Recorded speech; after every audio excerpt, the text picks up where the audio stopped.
Bonjour, bienvenue dans l'objet du livre, votre émission littéraire. Je vous propose aujourd'hui de découvrir en compagnie d'André Lévy l'abbaye de Solesmes. Effectivement, ce sont les 1000 ans d'histoire de l'abbaye de Solesmes. André Lévy, vous êtes agrégé d'histoire, vous avez dirigé la publication de la Sarthe des origines à nos jours, vous avez soutenu une thèse d'histoire moderne sur Brest, vous avez travaillé sur la Révolution aussi, en publiant Les Printemps de la Liberté, Les Doléances du Maine, en publiant également Les Batailles du Mans, et puis ce n'est pas tout, vous êtes également président des Amis de l'abbaye de Saint-Vincent. Voilà l'abbaye Saint-Vincent du Mans qui est aujourd'hui le lycée Bellevue, et dans laquelle donc je travaille avec Don Barbeau en particulier sur l'histoire des Mauristes. Voilà, et donc nous allons découvrir ces écrits de Don Barbeau que vous représentez, puisque Don Barbeau est moine et il est donc cloîtré depuis 1992 voilà. En tant que maître des novices.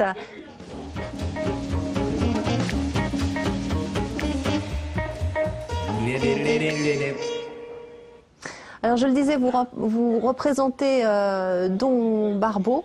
Donc c'est vous qui êtes chargé un petit peu de faire la promotion de cet écrit. Voilà.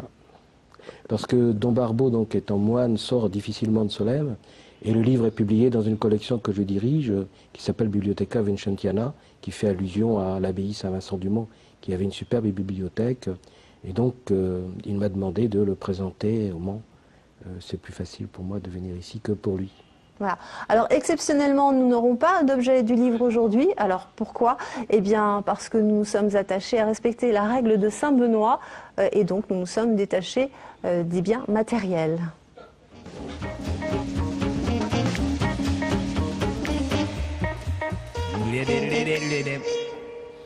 André Lévy, 1000 ans d'histoire à l'abbaye de Solesmes. Alors, j'aimerais qu'on parle un petit peu de l'abbaye de Couture, parce que tout le monde connaît ce nom de Couture. Oui. D'abord, j'aimerais savoir d'où ça vient. Est-ce qu'on a une idée? C'est Saint-Pierre à la Couture, c'est la campagne. C'était la campagne du Mans à l'époque. C'était la culture, en fait. C'était la culture. Et ça donnait par déformation le mot couture. L'abbaye a été fondée au VIe siècle, un petit peu après l'abbaye Saint-Vincent-du-Mont. Et vers 1010...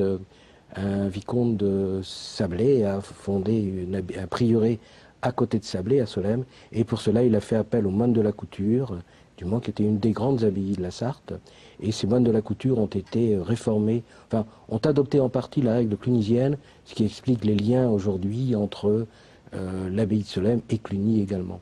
Donc très grande abbaye jusqu'à la Révolution, et très grande histoire, en particulier à la couture, je dirais, au niveau des manuscrits. Ils avaient une superbe collection de manuscrits. Alors, et ça nous laisse des superbes bâtiments où sont installés aujourd'hui les services de la préfecture de la Sarthe. Alors elle a eu une histoire mouvementée, Solesmes quand même. Au niveau de la Révolution, ça s'est relativement bien passé. Quand il y a eu la Révolution, les moines avaient une vie pas dissolue, mais enfin qui était un petit peu pas très... Non, on ne peut pas dire ça. Il y a, disons, la fin des moines sous l'Ancien Régime est quelquefois discutable.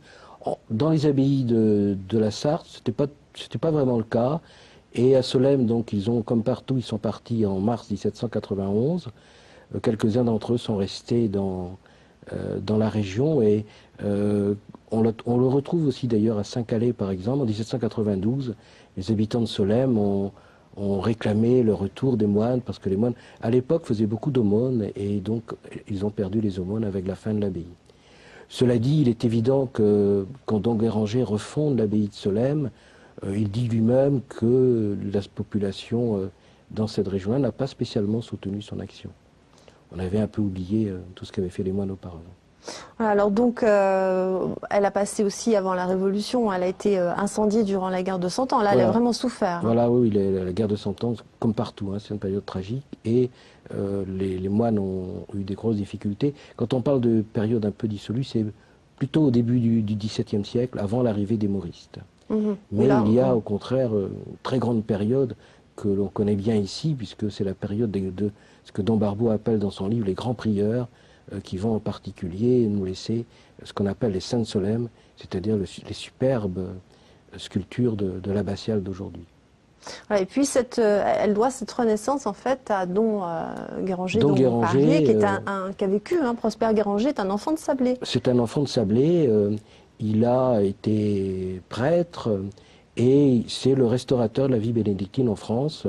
Et il avait l'habitude, semble-t-il, jeune, d'aller voir cette abbaye, ce prieuré de Solesmes. Et quand il a décidé de refaire vivre en France la règle bénédictine, eh bien, il se trouve que l'abbaye, le prieuré était en vente. Il a à la fois sauvé de la ruine et il a recréé une communauté d'abord simple, communauté de moines, et puis en fait érigée en abbaye en 1837. Ce fait que quand on parle du millénaire de l'abbaye, en fait, il y a 800 ans de prieuré, et l'histoire de l'abbaye proprement dite, c'est un peu plus court, mais c'est évidemment cette période-là, la période de Don Guéranger, que tout le monde connaît, et qui a eu une grande influence dans toute la France, puisque à partir de Solesmes, les moines vont créer d'autres abbayes, vont faire d'autres abbayes, en France et à l'étranger. Alors Don Guéranger, quand il est petit, qu'il vient jouer dans l'abbaye, elle est désaffectée, il n'y a plus personne. Voilà, oui, ça a été vendu comme toutes les abbayes. À partir de 1792, l'abbaye est vendue, et comme dans beaucoup de lieux, les derniers propriétaires envisageaient de vendre les pierres, tout simplement. Ça servait même de carrière, voilà, les gens... Oui, ça sert de carrière, oui, absolument. Et donc il a quand même sauvé les bâtiments mauristes pour l'essentiel, et l'abbatiale. Et en particulier, ce qui était assez miraculeux, les Saintes Solesmes également ont été conservées. Mais s'il ne l'avait pas racheté, vraisemblablement, l'abbaye aurait été détruite. Et puis, il y a eu aussi des événements où des moines ont été emmenés manu militari par... Voilà, en 1880, donc Don Guéranger refond l'abbaye en 1837, et l'abbaye, donc, comme dans beaucoup d'endroits, va connaître des expulsions en 1880, et les moines vont vivre dans le village, aux alentours, pendant quelques années, avant de revenir dans leur abbaye à la fin du XIXe siècle, et de devoir de nouveau la quitter en 1901, où ils vont partir en Angleterre, et ils vont vivre jusqu'en 1922 en Angleterre. Là encore, période difficile dans l'histoire de l'abbaye, mais de façon assez surprenante, cet exil de tous les abbayes en France, surtout les moines sont partis à ce moment-là à l'étranger, va avoir des conséquences légèrement favorables, enfin favorables si l'on veut dire. Ils ont essaimé en fait. Ils ont essaimé dans le monde entier. Et aujourd'hui, la congrégation de Solesmes a des abbayes en Afrique, au Canada, en Afrique ça vient plus tard, mais encore en Angleterre, puisque l'abbaye de Coire qu'ils fondent à ce moment-là en Angleterre est encore une abbaye habitée par des moines qui sont de la congrégation de Solesmes. Alors Don Guéranger, à la fin de sa vie, on lui demande de fonder un monastère, enfin un couvent plutôt. Voilà, une abbaye de femmes qui est Sainte-Cécile, qui a été fondée par Madame Cécile Bruyère, et il va donc faire naître à ce moment-là une congrégation féminine qui elle aussi existe encore aujourd'hui et qui a des abbayes en partie dans le monde entier encore. Il y a toujours des moniales qui sont... Il y a toujours des moniales à Solesmes, tout à Solesmes. fait, oui, et dans d'autres abbayes, oui, c'est une abbaye très, très, très vivante, et les bénédictines de Solesmes ont un rôle important en liaison avec les moines de Solesmes. Alors est-ce que vous pouvez nous dire un petit peu quelle est la journée type je sais je ne suis pas moine, hein, ils se lèvent très tôt. Ils ont 6 offices par jour. Ils se lèvent très tôt, vers 5-6 heures du matin. Il n'y a plus à Solesmes d'office de nuit, contrairement à d'autres abbayes, mais ils ont donc un premier office le matin vers le tôt. Ensuite, il y a un office très important qui est évidemment la messe, à laquelle tous les moines assistent. Et avant le repas et après le repas, il y a d'autres offices. Ensuite, il y a les vêpres, autre grand moment de la vie monastique, avant les complis et le repli dans leur cellules.